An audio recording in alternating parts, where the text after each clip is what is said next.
Et salut à tous, c'est le Loco. Alors aujourd'hui, présentation d'un Audi Q5.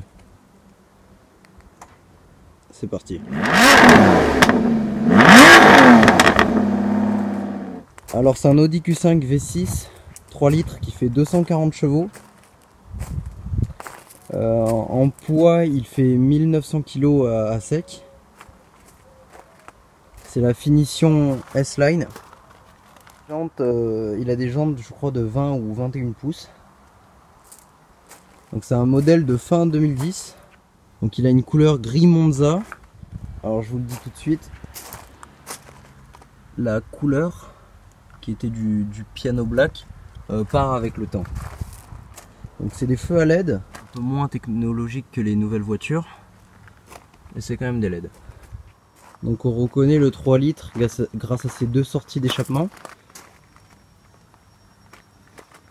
Ici on peut voir que ça appartient à la finition S-Line. Ce qui est pas mal sur cette voiture, c'est que les vitres arrière sont teintées. Maintenant on va passer à l'intérieur. Alors il y a le Keyless Go, comme on dit chez Ford. Donc ça veut dire que lorsque la voiture est fermée, on a juste à tirer la poignée et la voiture se déverrouille toute seule lorsqu'on a les clés à côté de nous. Voilà, elle est déjà ouverte. Donc je vous le dis tout de suite, la voiture n'est pas propre.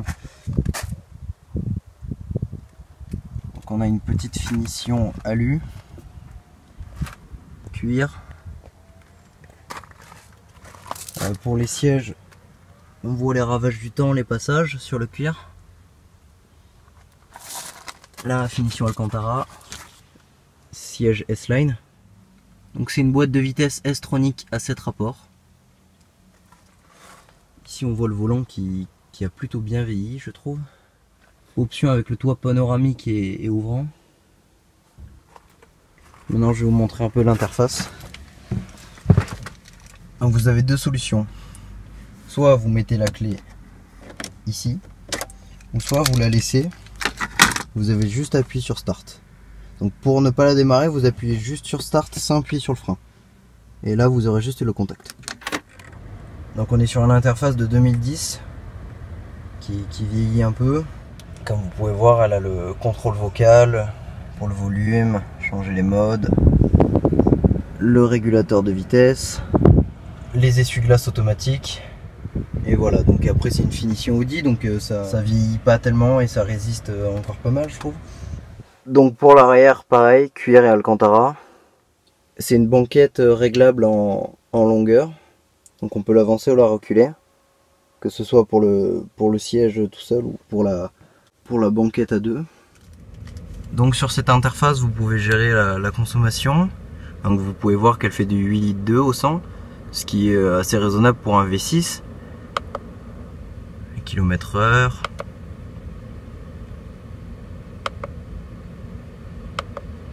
Son moyenne, etc. Après vous pouvez changer les modes. Carnet d'adresse, radio, et il y a aussi le GPS, mais il faut le lancer. Alors par contre, je vais vous le dire honnêtement, le contrôle vocal est absolument ridicule. Ça ne marche jamais. Par exemple, si je mets lancer navigation. Comment? Lancer navigation. Avez-vous besoin d'aide?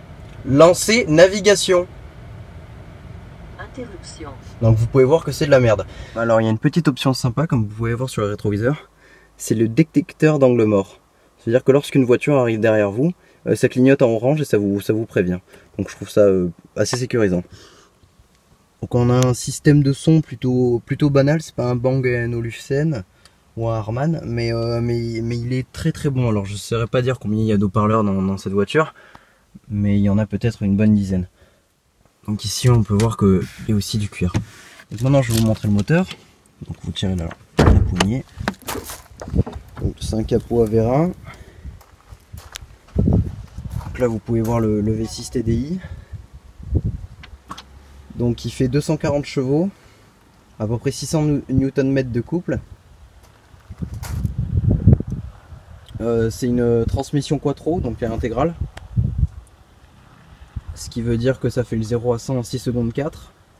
Et ça a une vitesse de pointe d'environ 240 testée. Donc il y a une petite option sympa sur cette voiture, c'est le chauffage stationnaire. Donc en gros vous appuyez sur ce bouton et en fonction de la température extérieure, la voiture va réguler la température à l'intérieur, dans l'habitacle. Donc par exemple s'il fait froid à l'extérieur, bah, elle mettra 22 degrés à l'intérieur. Et après vous pouvez appuyer sur off. Voilà. Petite finition S-Line. Donc elle n'a pas l'option siège électrique, à part pour les lombaires, les choses comme ça. Mais c'est une voiture qui est bourrée de rangements.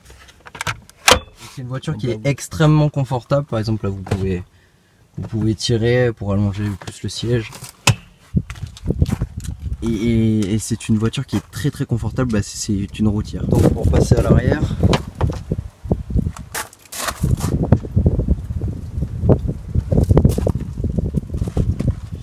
Comme je vous le disais, c'est une voiture extrêmement pratique. Vous avez des rangements à peu près de partout. Et c'est une voiture qui est très confortable. Alors évidemment elle est très confortable à 4 parce que la 5e personne sera au milieu et aura la transmission à ses pieds. Et vous pouvez l'ignorer et sortir la coudoir centrale avec les petits gobelets. Voilà. Donc maintenant pour le coffre, vous pouvez l'ouvrir comme ceci, en restant appuyé.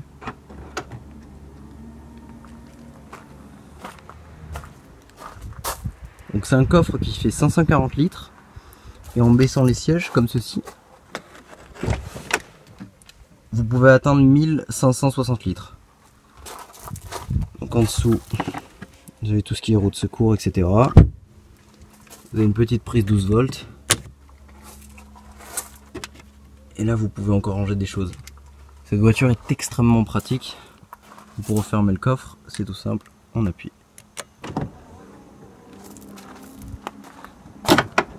Donc comme vous le savez, c'est un SUV qui est assez lourd, car il pèse 1900 kg. Donc il est assez pâteau sur la route, mais il freine quand même très bien.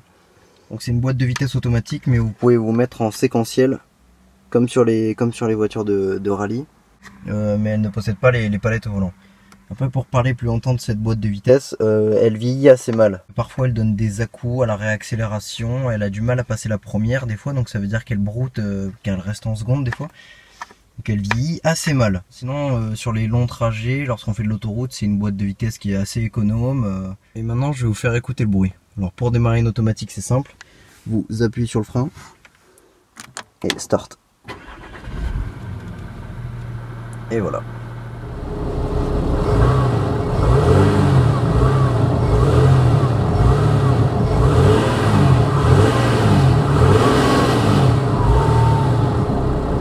D'habitude je vous laisse sur un est-ce que ça burn, mais le souci c'est que c'est une quattro en boîte automatique, donc c'est presque impossible de la faire burner quoi. Il faudrait une montée avec de la terre, donc elle ne burn pas.